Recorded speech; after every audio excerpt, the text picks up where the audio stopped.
ponerle aquí, salió una cosa. Empecé a estudiar si había algo parecido en alguna parte y me encontré con que en Estados Unidos había la Clinical Ethics Consultation y averigüé más y había un curso en el Georgetown Hospital eh, y me fui a hacer ese curso, que era una capacitación muy intensa, eh, asistiendo a consultorías, dedicado full time por 4 días consecutivos y haciendo consultorías yo mismo en inglés, pero con pacientes simulados, eh, y después una crítica del grupo. Realmente una muy buena capacitación y quedé muy motivado. Y entonces, uff, ¿qué pasa aquí? Entonces, esta es la historia porque consideré que realmente esto era una respuesta a una necesidad. Y construimos este sistema en clínica alemana, lo mostré en un par de conferencias por aquí y por allá. Hicimos un intento de capacitación para personas de otras instituciones, eh, y realmente pusimos como requisito que trajeran el patrocinio de su institución y el compromiso de hacerlo. Pues nadie de los que hizo esta capacitación pudo hacerlo después, por distintas razones, o personales, pero más bien institucionales. Y entonces, realmente, mostrarlo esto en un momento dado, eh, estaba una profesora de bioética de España y yo conté la experiencia y ella no opinó, pero después me dijo, pues hombre, Juan Pablo, pues te lo digo en tu cara, en esto no creemos. Wow.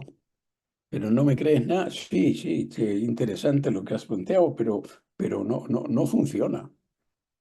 No puede. Y entonces esa era un poco la actitud en España. Estoy hablando yo del año, no sé, 2015, 2020. Para nosotros partimos en el 2008 con un sistema en clínica alemana. O sea, llevamos ya un buen tiempo. Pero después de muchos años en que presenté esto en España en unas 2 o 3 ocasiones, eh, Diego Gracia escribió en su revista Eidón un artículo titulado La hora de los consultores, porque comprendió Diego, y somos amigos, pero él no me lo avisó antes, sino que me lo envió una vez que estaba publicado, porque la experiencia de los comités de ética es lo que estaba comentando Andrés recién, que la verdad es que no lo solicitan. Y entonces, si no me llaman, yo voy, que es distinto. Y si soy parte del sistema, porque está ahí, lo van a consultar. Y entonces, con esta introducción, porque esto ha tenido bastante desarrollo en Estados Unidos, menos en Europa y mucho menos en América Latina. Pero aún así, yo quiero plantearles el rol de las consultorías ético-clínicas y claramente y con total honestidad y transparencia hablar de las ventajas y también de las limitaciones. La consultoría de casos clínicos se hace y ustedes tienen comité de ética asistencial o ética clínica y nosotros en Chile tenemos ya hasta por decreto ministerial en todas las instituciones de salud hay un comité de ética asistencial, pero el número de casos que se presentan son anecdóticos, son tardíos y pero se analiza y se analiza el tema más que la decisión del paciente. Y entonces la consultoría también se hace, por supuesto, en los comités. Y se hace una consultoría del caso y lo presenta el tratante o el jefe del servicio clínico tratante y se analiza el caso, ¿no es cierto?, de medicina reproductiva, de trasplante de órganos, de tratamiento, ¿no es cierto?, de un daño neurológico severo, etcétera, etcétera. Y se analiza en el comité en pleno y tiene la riqueza de que ahí hay una deliberación muy multiprofesional, con perspectivas diversas y todas válidas. Y eso es una gran ventaja.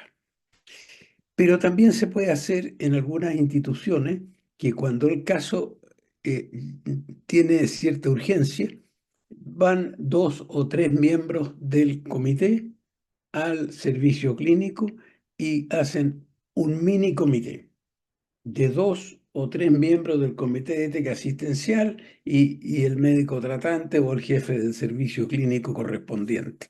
Y eso es un pequeño comité y funciona y es una gran ayuda. Y lo otro es que se haga por un consultor individual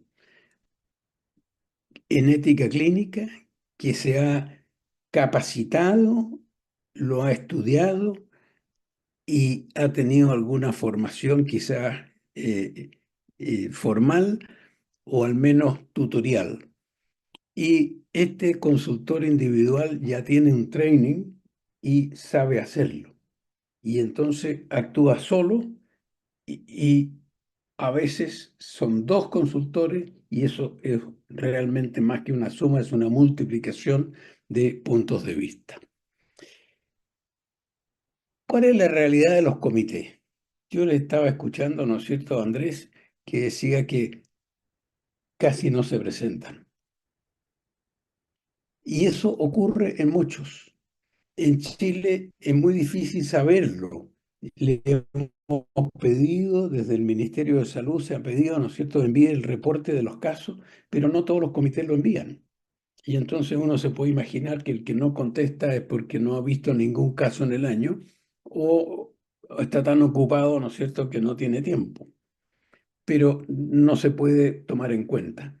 Los casos que se reportan como atendidos por el comité son escasos y son muy variables en el tiempo. Un año vieron 5 casos, otro año vieron 15, otro año no vieron de 2 y otro año ninguno. Muy, muy variable.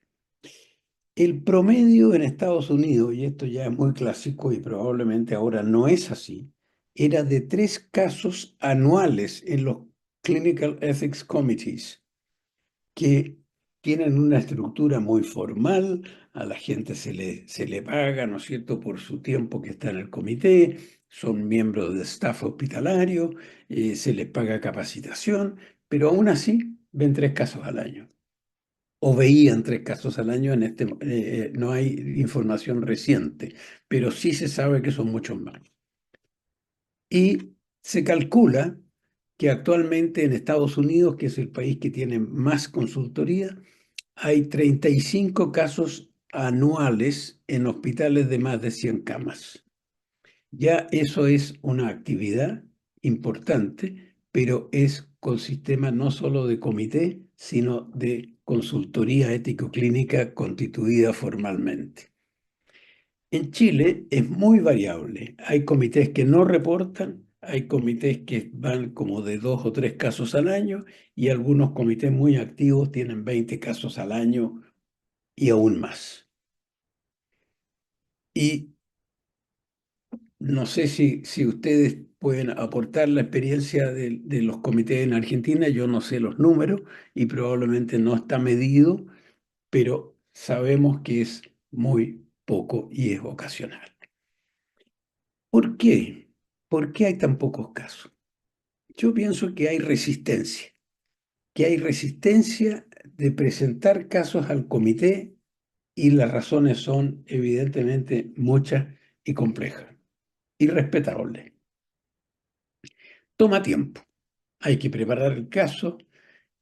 El comité se reúne cada 2 semanas o a veces cada 4 semanas o una vez al mes. Es complicado, produce cierta inseguridad al tratante, ¿no es cierto? ¿Cómo será esto de ir a verlo? Y se tecnifica mucho la presentación y entonces llevan slides, ¿no es cierto? Y proyectan la resonancia magnética, que no es el tema ético. Pero hay desconocimiento de qué es un comité de ética y qué se espera de él y para qué lo mandan. A veces mandan al residente, al becado, ¿no es cierto?, que está en formación, que no tiene idea lo que es un comité de ética y lo mandan a presentarlo y lo presenta como si fuera una reunión de subespecialistas.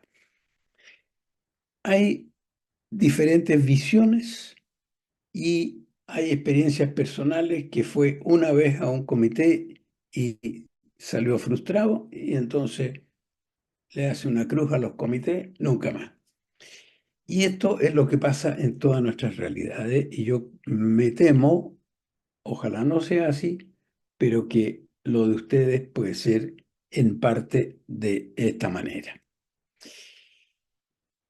Y junto con eso, lo que ocurre es que a los miembros del comité, cuando se les encuentra en el pasillo, le dicen, qué bueno que lo veo, doctor, qué bueno que la veo, señorita o doctora, pero como usted del comité de ética, aprovecho de preguntarle, estoy con el conflicto de qué hago con este caso, porque la familia está insistiendo en tratamiento, nosotros consideramos que es inútil, que el paciente no tiene ninguna posibilidad de sobrevida y entonces va pasando de turno a turno y bueno, consulta de pasillo a los miembros del comité por ser miembro del comité. Y evidentemente que es una ayuda, ¿no? A veces a mí me han llamado por teléfono, ¿no es cierto? ¿Qué hago yo con un paciente, ¿no es cierto?, que está teniendo paro cardíaco, lo hemos reanimado 3 veces, doctor, pero no nos atrevemos a dejarlo sin reanimar si hace otro paro. Oye, y en la vereda, ¿no es cierto?, en la calle, contestando con el celular, no puede ser.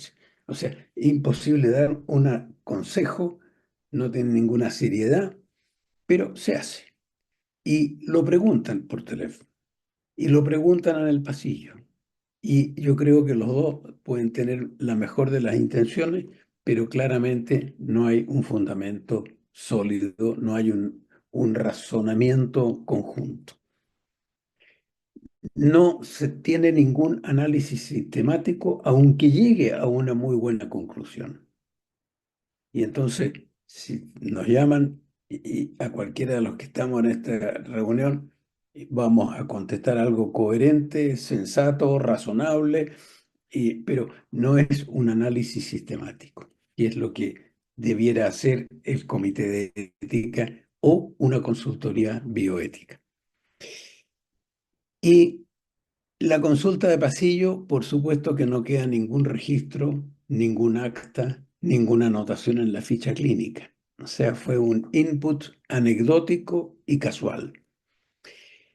Y hay mucha distancia entre los comités de ética asistencial y la práctica clínica. Lo que me dijo a mí el jefe de cuidado intensivo, no me sirve la bioética en el piso 15, la necesito dentro de la unidad de cuidado intensivo. Y entonces o llegamos con la bioética a donde se producen los problemas y están los casos clínicos complejos, o la verdad es que nuestro aporte es mucho menos del que se espera y mucho menos que el que podría ser. Y así surge entonces como alternativa la consultoría ético-clínica, formal y con un sistema de trabajo que es lo que yo voy a contarles. Es lo que los norteamericanos llaman, en vez del Clinical Ethics Consultation, es decir, del committee, es una Clinical Ethics Consultation. Y esto es lo que le llaman aquí en terreno y en tiempo real. On Ground and Real-Time Bioethics. Esto lo inventaron los norteamericanos, que son prácticos y lo han desarrollado mucho, y como les dije, mucho menos en Europa y casi nada en América Latina. La experiencia internacional, lo que estaba diciendo, es mayor en Estados Unidos y menos en Europa. Y en Estados Unidos hay una organización que se llama los ICSEC, eh, que primero eran los congresos, se llama International Conference in Clinical Ethics Consultation, eso es ICSEC. Tienen congresos, no sé si es anual o bianual, pero yo he tenido la posibilidad de ir a varios. El último fue en Roma y el próximo es en Suiza. Antes eran solo en Estados Unidos, pero ahora se han incorporado países europeos, ¿no es cierto? Y se está haciendo tanto en Estados Unidos como en Europa, en Canadá. Y el tema en América Latina es bastante excepcional. Hay un sistema en Porto Alegre que funciona muy bien y tienen un equipo y son biólogos y son gente que está en la investigación ético-clínica, pero también en la investigación clínica. Está esto en Clínica Alemana de Santiago, en Chile, y hay dos servicios en Colombia. Uno que conozco bastante bien, que es en la Fundación Santa Fe de Bogotá, y otro que sé que existe, pero no tengo referencia ni lo he visitado, en un hospital universitario que se llama San Ignacio. Pero el de Fundación Santa Fe de Bogotá tiene particularidades muy, muy potentes y vale la pena que lo sigan. La consultoría ético-clínica, entonces, con esta introducción, es un servicio al paciente y un servicio a los médicos tratantes. ¿Y qué se ofrece? Se ofrece una deliberación entre un consultor o consultores. De hecho, yo la mayoría los estoy haciendo con otro consultor y especialmente con Bernardita Portales porque empatizamos mucho y, y coincidimos en la forma. Y de hecho, yo la capacité a ella en una forma tutorial y seguimos trabajando juntos. Eh, la deliberación con profesionales, pero también se hace con el paciente o con los familiares y el médico tratante. Entonces nos dice, hay un caso con una decisión difícil y con una presión familiar y una angustia, hagamos una reunión y en esa reunión tomamos una decisión, o más bien no una decisión, sino una recomendación compartida, un consenso entre todos los asistentes, y pueden ser 5, 6, 7 personas, en una sala de reunión, nos tomamos el tiempo que sea necesario y la consultoría queda escrita en la evolución de la ficha clínica del paciente. Esto significa que un tremendo apoyo al médico que se ve enfrentado a tomar decisiones complejas. Y lo que ocurre muchas veces ante la decisión tan difícil es que se posterga para el próximo turno y yo te paso al paciente con sus dudas y no con el tema resuelto. Y entonces esto es una detención, un tiempo dedicado a analizar en concreto lo que le pasa a este paciente con esta historia personal, con estos valores, con estas expectativas, y no solo con un diagnóstico de un sistema biológico.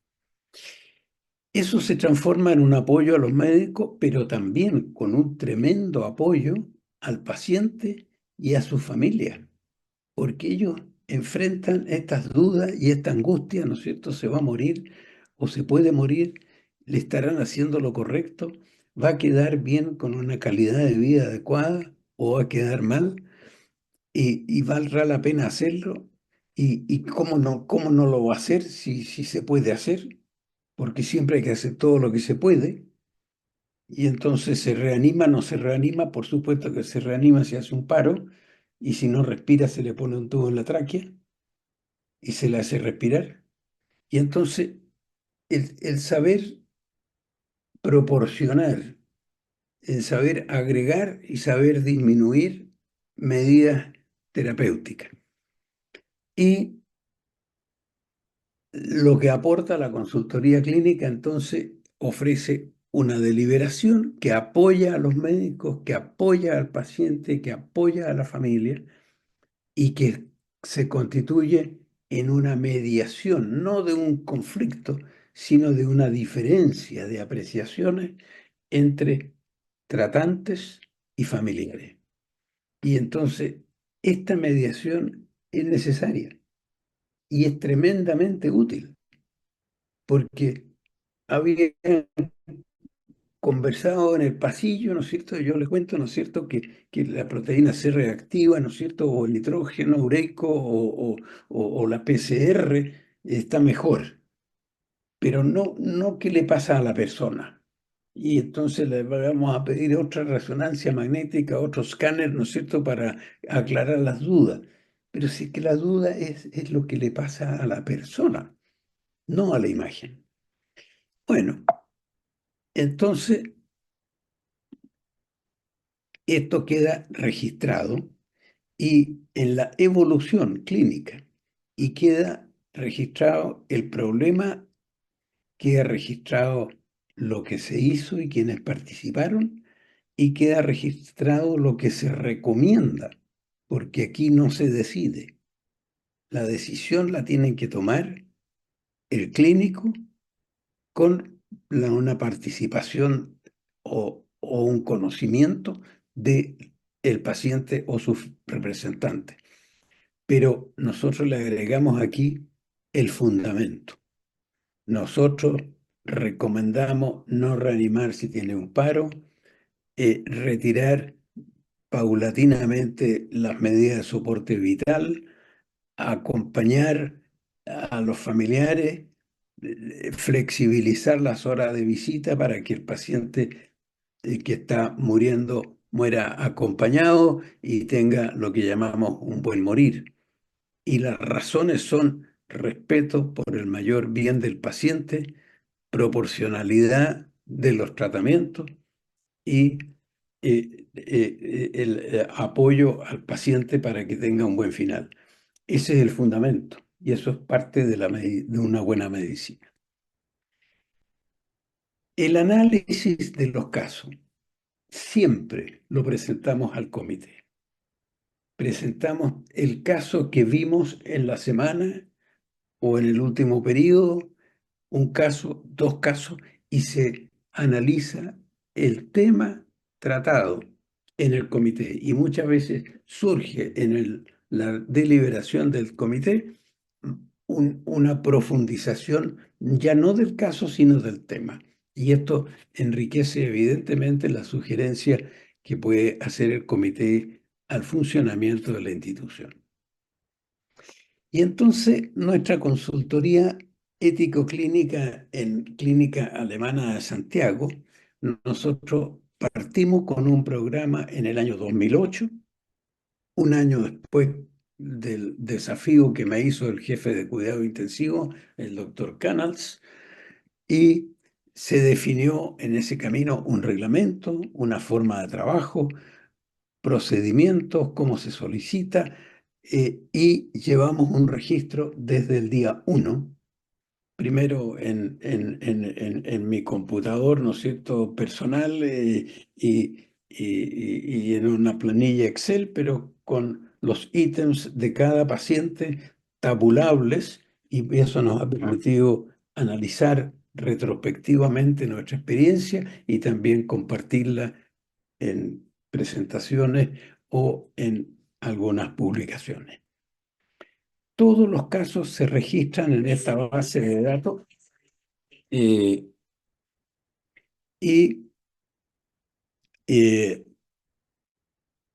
en archivos especiales. Y esta base de datos, por supuesto, que han ido evolucionando, ahora se hace en RedCap, ya que es algo que yo personalmente no domino mucho, pero mis colaboradores sí.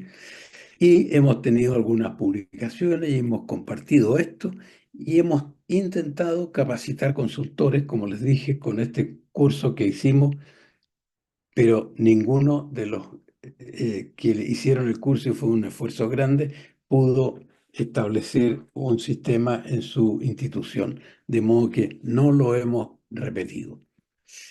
Y, pero esto claramente es un complemento y tenemos una relación con el Comité de Ética Asistencial. Evidentemente que todos los consultores, los tres que somos miembros activos del Comité de Ética. De hecho, lo hemos hasta presidido, de modo que esto no es una competencia, no es lo hace el comité o lo hace el consultor, no, esto se coordina muy bien y ambos se enriquecen. El comité de ética con su análisis del tema, aunque sea a posteriori, también es un insumo positivo en nuestra manera de verlo. Ahora, lamentablemente, no hay otro sistema formal, insisto, de consultoría ético-clínica en Chile. Lo informal sí existe, se le pregunta al presidente o al miembro del comité el caso, pero de pasillo o como un consejo personal. No con la formalidad de hacer un análisis organizado, siguiendo un método de análisis y concordando con tratantes, bioeticistas y familiares o representantes del paciente, qué es lo mejor para el paciente. Esa es la pregunta clave. Y de esa forma, de manera formal y escrita, no hay otro sistema en Chile oficialmente. Pero informalmente, por supuesto que hay muchos miembros del comité que hacen una consultoría de pasillo muy bien hecha. ¿Y cómo funciona esto? Funciona en que el médico de la unidad de cuidado intensivo, de adultos, de niños, de recién nacido, llama y solicita. De repente de otros servicios también, pero fundamentalmente de las unidades de cuidado intensivo.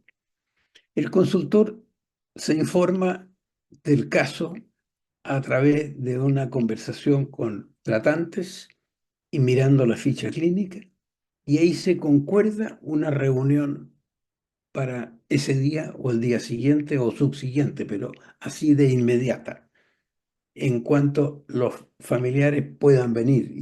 Y entonces mañana a las 4, ok, corro mi agenda y mañana a las 4 estoy ahí porque es posible. Entonces hay que tener esa flexibilidad. Se programa esta reunión con tratantes, con el paciente muy ocasionalmente, porque el paciente no está en condiciones de participar en una reunión, pero sí hemos tenido conversaciones con pacientes comentando las decisiones que se toman, cuando está lúcido y cuando es oportuno. Y con los representantes familiares que no son representantes designados con formalidad jurídica, pero sí con la confianza de los enfermos. Y lo primero es clarificar para los familiares y pacientes los diagnósticos y pronósticos y la respuesta que está teniendo de hecho para el tratamiento. Y entonces, si ya se ensayó esto y no dio resultado, entonces eso es un dato de anamnesis, pero muy importante, porque no se trata de insistir con lo mismo. No se trata de transformar al enfermo en alguien inmortal.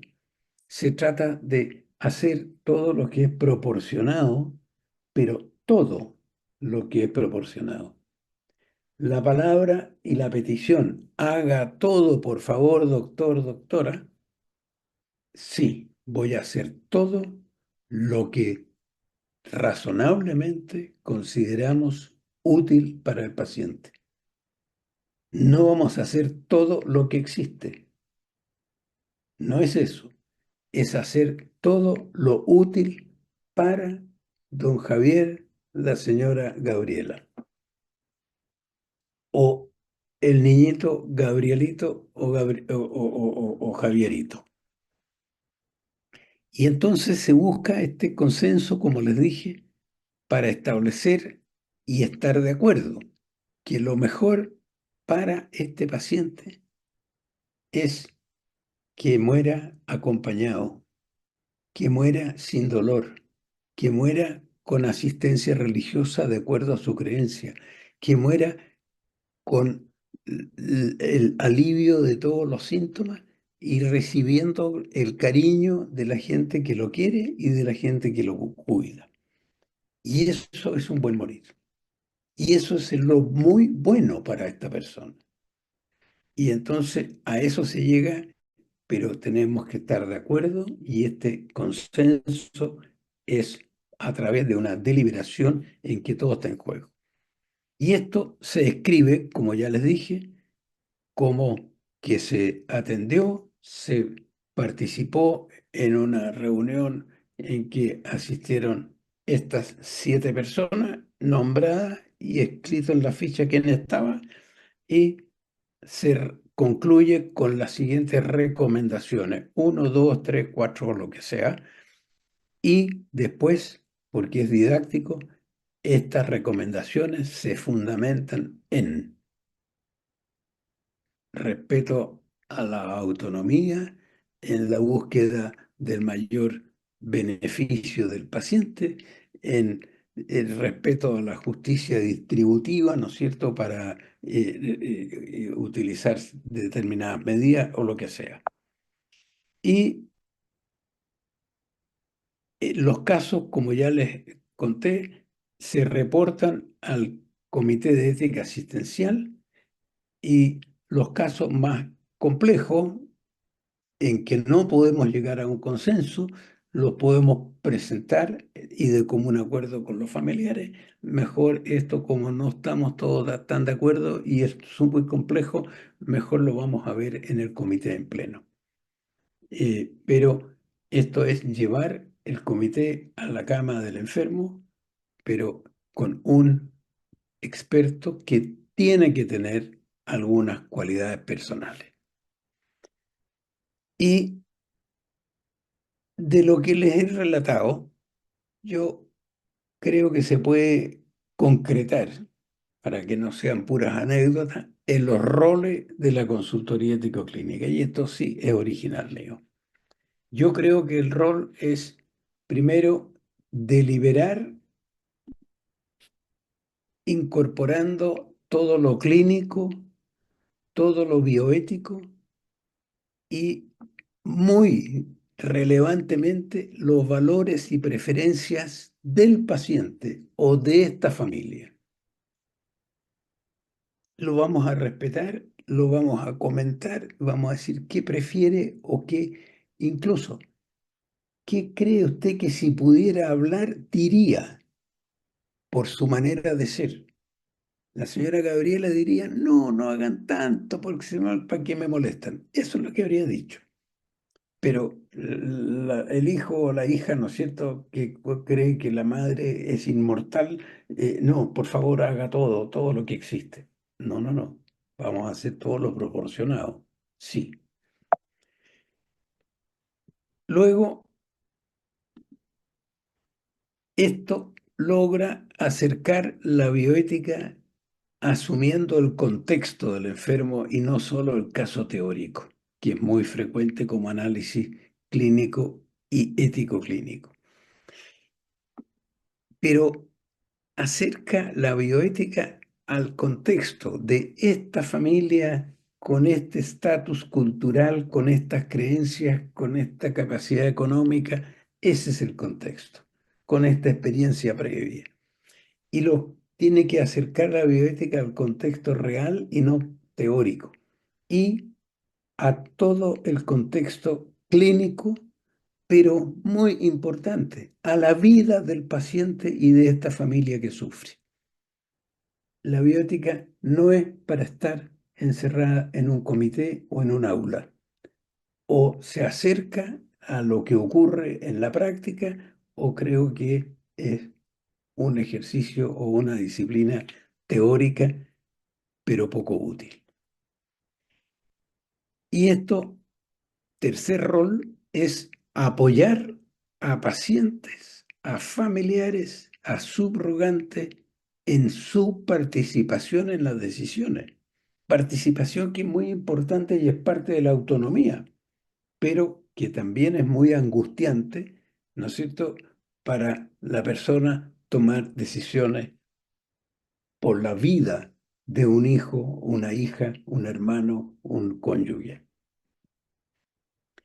Y lo otro es que los casos paradigmáticos que abren nuevos conceptos y tienen que ser analizados por el Comité de Ética Asistencial para mayor estudio, y en base a ese mayor estudio llegar a propuestas normativas, de tal manera que el criterio de esta institución para asumir este tipo de patología y de conflicto es este. Y con esos cuatro fines, realmente yo creo que el aporte de la consultoría ético-clínica como parte y en coordinación con el Comité de Ética Asistencial es enorme, y también podría agregarse para la formación de los profesionales. La relación de los consultores con el Comité de Ética, ya lo he dicho. La deliberación es, por esencia, el método y la fortaleza de un comité de ética asistencial. Y el comité en la práctica es distante. Y en la práctica analiza muy pocos casos, uno que otro caso.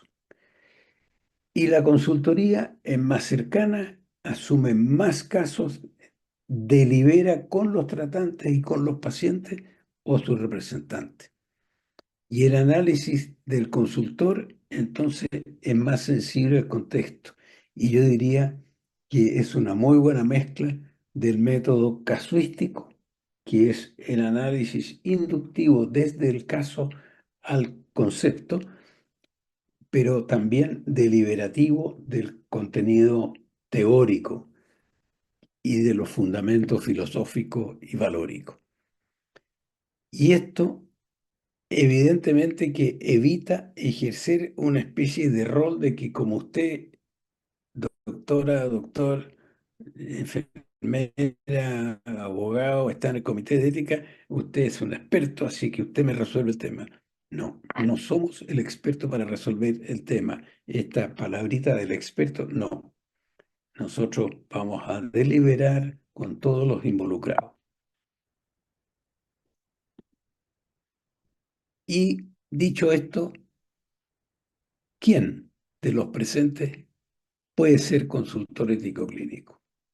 Yo creo que evidentemente que muchos pueden ser, pero tienen que tener algunas condiciones o características.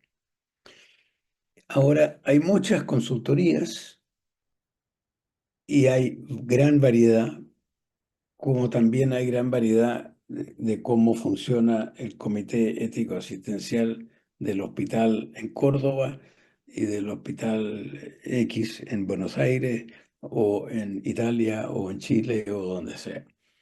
Hay mucha variedad y necesitamos precisar las condiciones y la forma de trabajo para llegar a un acuerdo con esta persona que tiene las condiciones y tiene la capacitación suficiente para ejercer el rol de consultor.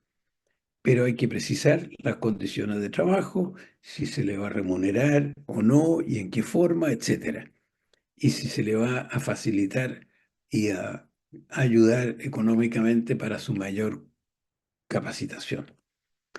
El consultor necesita tener ciertas condiciones. Por supuesto que tiene que tener una formación en bioética y no solo intuitiva. Y nos encontramos con que mucha gente que está en los comités de ética no tiene una formación formal en bioética y por lo menos un curso intensivo, seminarios, ¿no es cierto? Ojalá un diplomado, ojalá una maestría, pero tiene que tener formación en bioética. No puede ser pura buena intención e intuición. Tiene que tener experiencia clínica. No digo que tenga que ser médico, puede ser otro profesional de la salud, pero que ha trabajado en lo clínico y en lo clínico de pacientes críticos. Y tiene que tener experiencia previa en ética clínica, tanto por el comité como por su trabajo clínico y lo que ha analizado de algunos casos. Y tiene que tener ciertas cualidades personales. Tiene que estar realmente sensible al tema, estar profundamente interesado, tener una flexibilidad enorme para poder correr cosas personales, ¿no es cierto? Y acomodar la reunión de consultoría de este caso para ejercerlo con la posibilidad de pacientes y familiares y tratantes.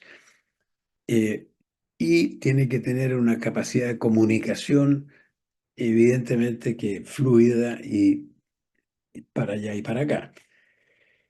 Y cuando hace un juicio y llega a una conclusión, tiene que tener objetividad y dejar los intereses, las creencias personales y la intuición personal de lado para basarse más en un juicio objetivo y en una recomendación debidamente fundamentada. Y obviamente que el consultor tiene que ser miembro del comité de ética porque tiene que trabajar coordinado con un comité de ética asistencial, reportar los casos y enriquecerse con la discusión, pero también enriquecer al comité por los temas que lleva en los casos que ha visto.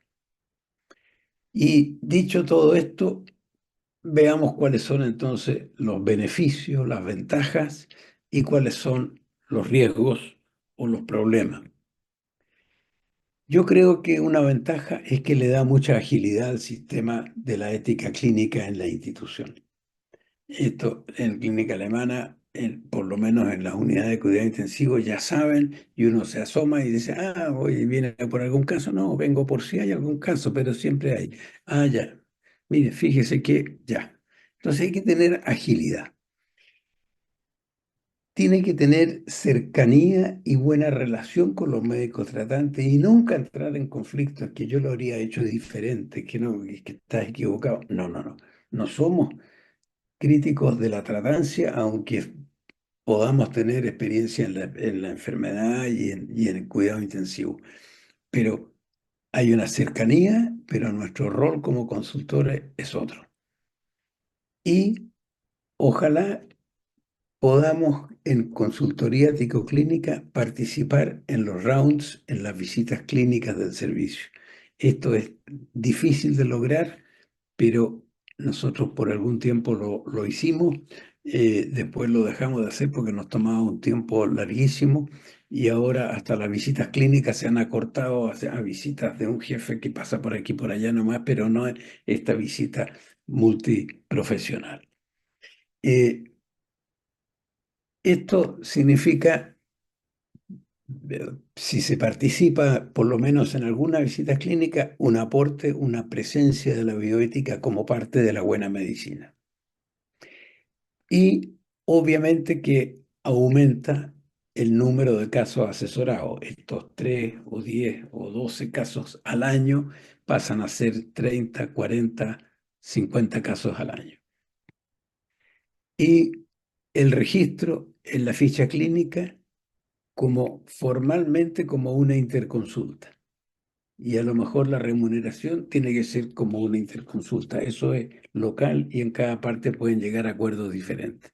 Pero tiene que haber una valoración y esa valoración tiene que también transformarse en una remuneración.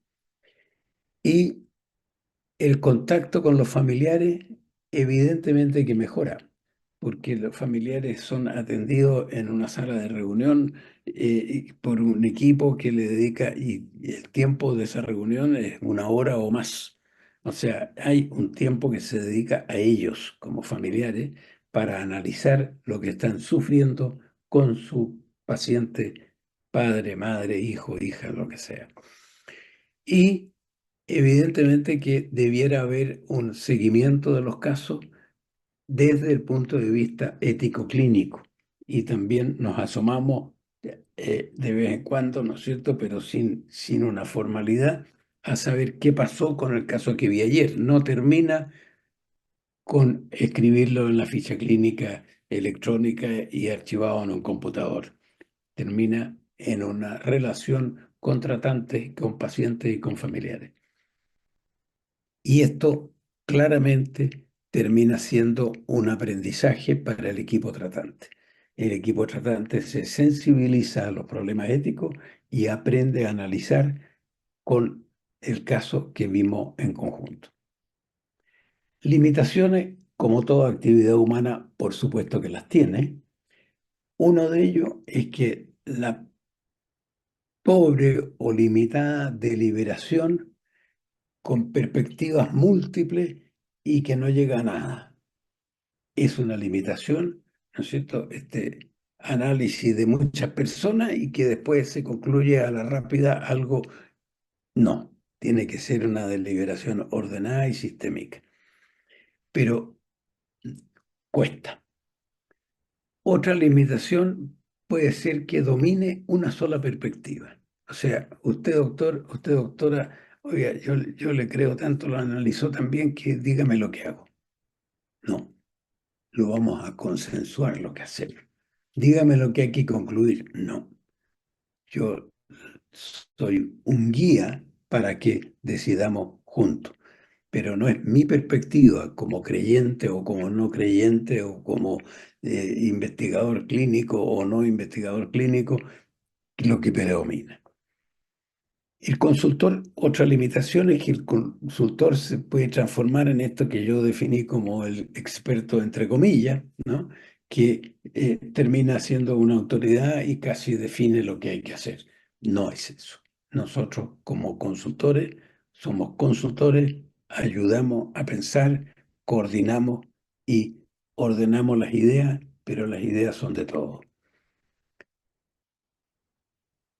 Otra limitante es que termina reemplazando el rol consultor que tiene el Comité de Ética Asistencial. Y aquí yo hago un llamado. Los comités de ética asistencial suelen ser excesivamente intuitivos, con la riqueza de que es la intuición de 10 miembros, pero no hacen un análisis sistemático de los casos clínicos y por lo tanto las más de las veces dejan aspectos importantes de lado. Y otra de las limitaciones es que el médico tratante descansa en el consultor para tomar la decisión compleja.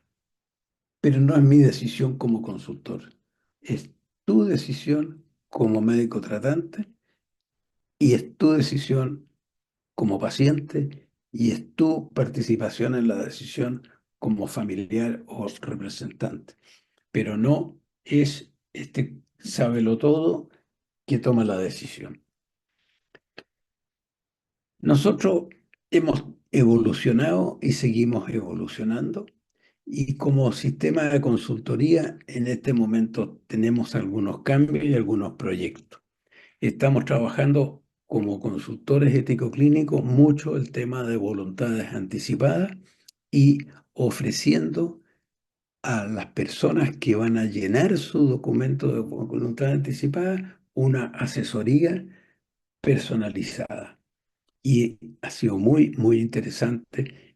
Yo creo que si esto se aumenta mucho en volumen va a ser imposible, pero ahora que son unos pocos casos, pero unos pocos, o sea, son 30 consultorías en un par de meses y toma tiempo. Y otro es que nosotros ayudamos y asesoramos a llenar estos documentos. Pero otro cambio en que estamos evolucionando, y yo personalmente sueño que funcione muy bien, que tengamos un servicio de ética clínica abierto a los usuarios y que puedan pedir una entrevista, porque yo tengo la duda con mi hijo que tiene una parálisis cerebral y que tiene neumonía y lo han llevado intensivo ya 3 veces y ahora está tosiendo mucho y quiero que me ayuden porque no me atrevo a decir que no se vaya intensivo. Pero creo que, bueno, ahí hay un conflicto ético-clínico importantísimo y que es el paciente el que lo plantea o el familiar del paciente. Y esto yo creo que debiéramos desarrollarlo en muchas instituciones y no es fácil, pero para allá estamos tratando de ir. Luego, las consultas de los pacientes o de los familiares es un poco lo mismo, ¿no es cierto? Donde lo preguntan, ¿no es cierto? Cuando uno lo conocen socialmente, entonces lo llaman por teléfono y le dicen, oye, tú, yo sé que tú estás en esto, ¿por qué no me ayudas? No, no, no es suficiente. Tiene que haber un servicio abierto a los usuarios que puedan solicitar por teléfono o por computación una entrevista. Y creo que tenemos que robustecer y formalizar el rol docente de los consultores ético-clínicos con los profesionales de la institución. En esto, por supuesto que no solo los consultores ético-clínicos, es todo el comité de ética asistencial, tiene que asumir un rol docente para todos los profesionales de la institución que tienen angustia cuando se muere el paciente, hagamos un taller sobre eso. Que tienen dudas de si siempre hay que hacer todo, hagamos un taller sobre eso, etcétera, etcétera. Un muy buen ejemplo de este servicio lo tiene la Fundación Santa Fe de Bogotá, que tiene lo que ellos llaman un servicio de no me acuerdo el título que tiene, pero tiene un letrerito en la oficina, ¿no? Y es servicio de ética clínica o algo así. Creo que tiene otro nombre, pero es similar. Y ellos, puerta abierta, pase nomás, y como esto da para largo, ¿qué le parece que nos juntemos mañana, pero venga a las 9:30 y no hasta ahora? Ya, listo, se arregló. Conclusiones, bueno, yo les pido que cada uno saque la suya, pero después de lo que hagamos una discusión, pero la mía es que la consultoría es una forma factible y eficaz de asesorar en decisiones ético-clínicas complejas. Creo que sí es un apoyo para médicos, para pacientes y familiares, y nos lo han dicho muchas veces.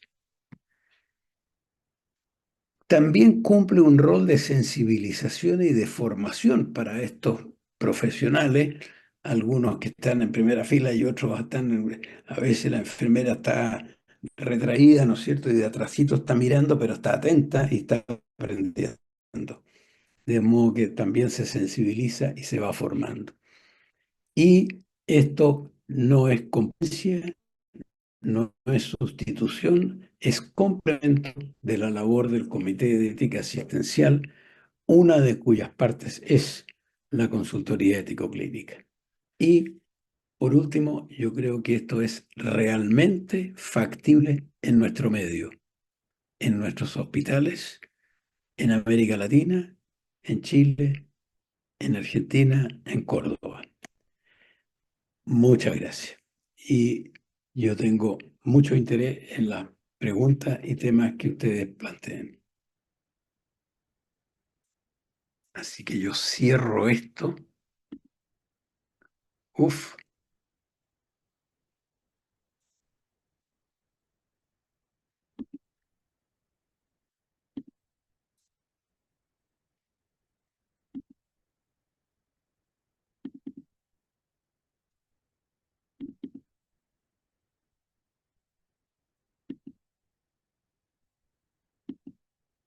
Parece que no. Hola, hola, doctor, ¿nos está escuchando? Aquí estoy entrando de nuevo porque A ver, creo que nos está escuchando. Porque así le hacemos, no sé si acá en sala alguna pregunta, incluso los que están en Zoom, pueden, si abren su micrófono, podrían hacer preguntas y por supuesto escucha el doctor y podemos escuchar nosotros aquí en sala. Pero no tengo duda si me está escuchando. ¿Entendido? Hola, hola, ¿nos escucha? yo escucho, no sé Ah, si me bueno. escucho, Sí, le pero escuchamos perfectamente. estoy, Tenía dudas si nosotros pero estaba todo estoy sin escuchando su imagen. audio, lo teníamos silenciado. Estamos ahí, uno que dice área bioética, somos uno. A ver, salimos de aquí.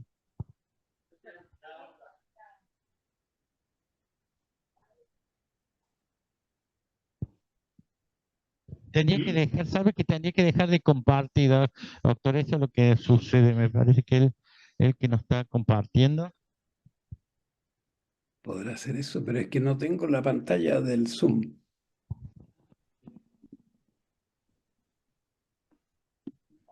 Yo creo que voy a cerrar y entrar de nuevo, ¿eh?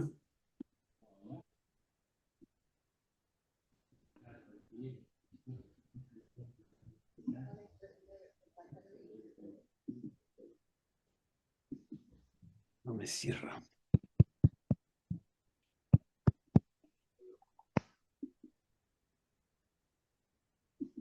Bueno, pero si le parece, Doc, no hay problema.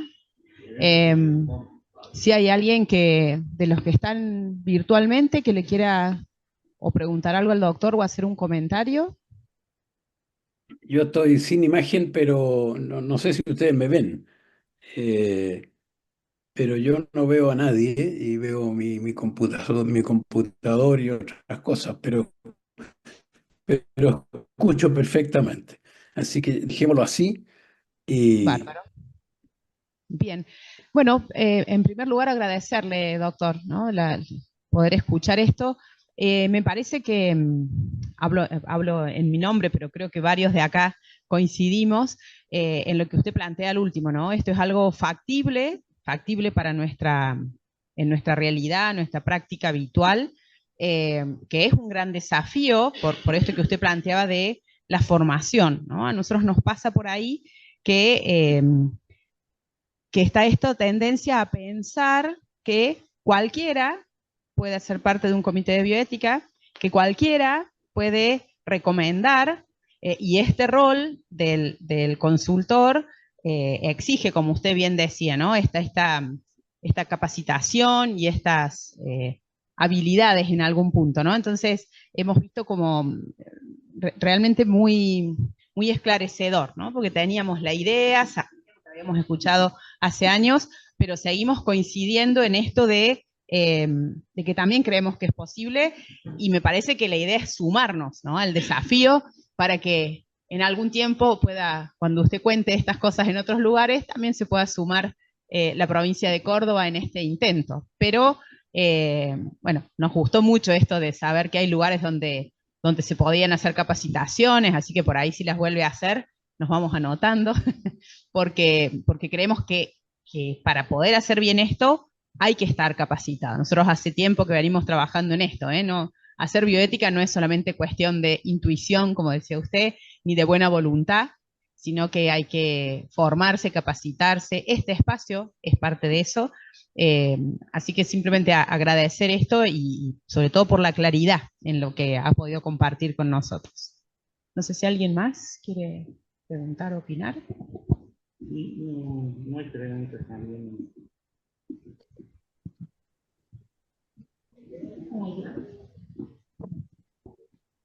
Por ahí hasta que le hace un comentario. Usted al principio preguntó más o menos qué realidad teníamos acá. No hay un relevamiento formal. Lo que nosotros tenemos, que nos mandan todos los comités, también, ¿no? Los números de consultas están así, de ninguna a tres o cuatro, al comité, los comités que más consultas pueden recibir al año pueden ser así, unas 15, ¿no? Entonces, es muy similar también a nuestra realidad. Hola, hola, buenos días. ¿cómo le va? Yo le quería preguntar acerca de cómo ve usted la aplicabilidad de esto en un sistema como el nuestro, que es muy diferente, porque de por sí casi todo acá es ad honorem, lo que tiene que ver con esto. Y no hay no creo, una posibilidad, sobre todo en los hospitales públicos, de gestionar un salario para estas personas, ¿no? Que se pague como una consulta y todo eso. Por ahí podría ser solamente un cargo para eso, pero realmente no es factible en la actualidad, por lo menos aquí. Y por otro lado, ¿a qué apunto con eso? Porque por el otro lado se da esta consultoría de manera informal en los hospitales. Esto pasa y es hasta peligroso, porque muchas veces hay personas que sin capacitación hacen esto en los hospitales. Y bueno, está bárbaro que el comité de bioética vaya a la cama del paciente, que esté en la cabecera del enfermo, me parece lo ideal, pero hay que tener como mucho cuidado, hay que reglamentar, hay que estudiar mucho el lugar y capacitar gente, porque puede ser hasta peligroso, ¿no? Sí, yo creo que el comentario es muy adecuado y representa la realidad que tenemos en nuestros países.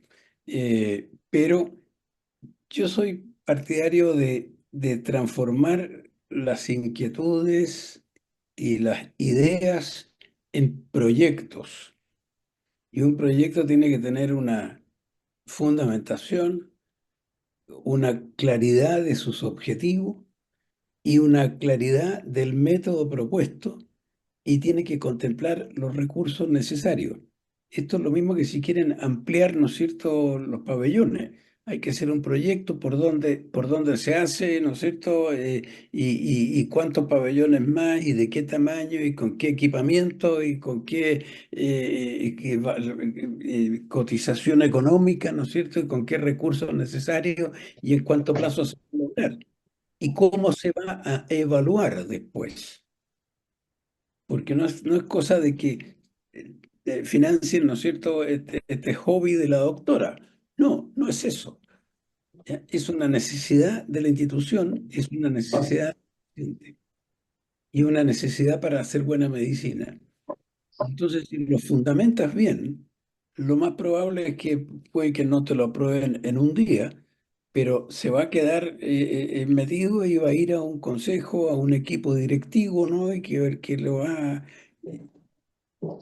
considerar. Yo creo que hay que presentar proyectos y dejar de ser, oye, la voluntaria, ¿no es cierto?, de que lleva regalitos a los pacientes y que va, ¿no es cierto?, en Chile se llamaban las damas de rojo en un tiempo, ¿no?, porque andaban con un delantal de rojo.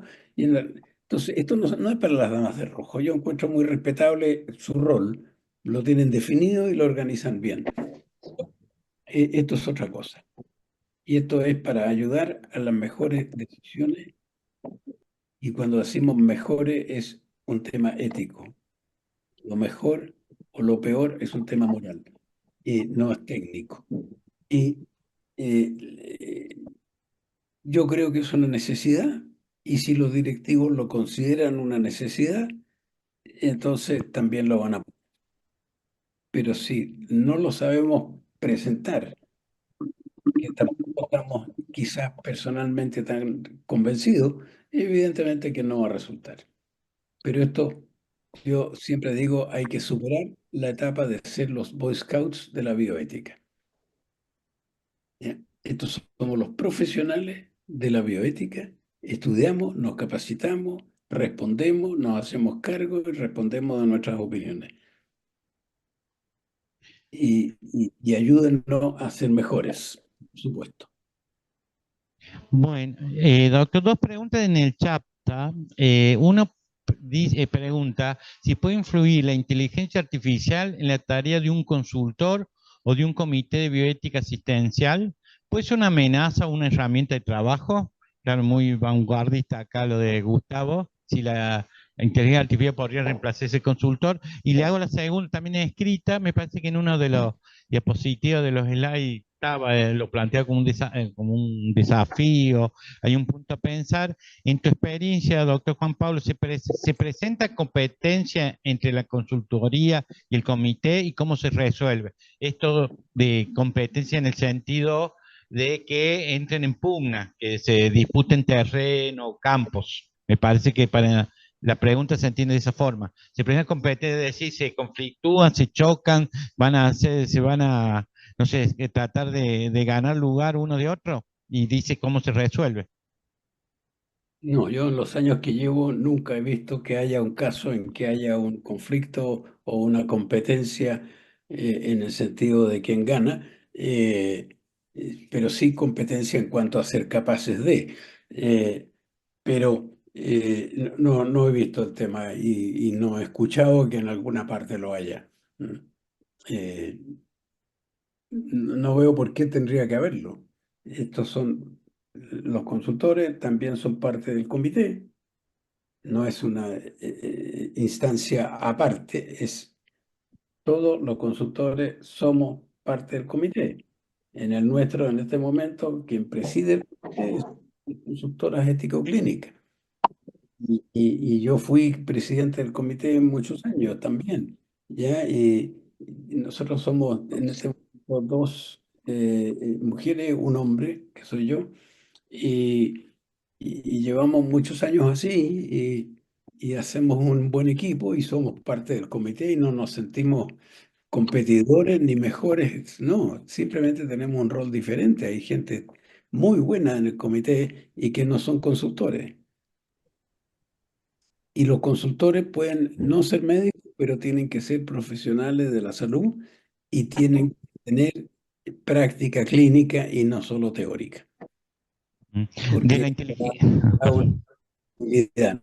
No es lo mismo asesorar al fútbol, ¿no es cierto? Y no saber jugar fútbol. No puede ser. ¿Mm? de la inteligencia artificial que nos preguntaba hoy Gustavo, La no, inteligencia artificial, bueno, es un tema en discusión mundial. Eh, Personalmente, yo creo que es un gran progreso y como todo gran progreso, tiene riesgos. Y a veces se está comentando más de los riesgos que del progreso.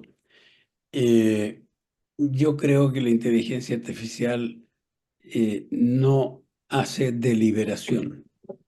Sí reúne datos y estos datos los ordena y los expone, pero no hay una deliberación de ponernos de acuerdo tu opinión con mi opinión, con su opinión y la opinión del otro y de la otra, ¿ya? Y del paciente y del especialista y del especialista y del generalista. Oye, eso no lo puede hacer.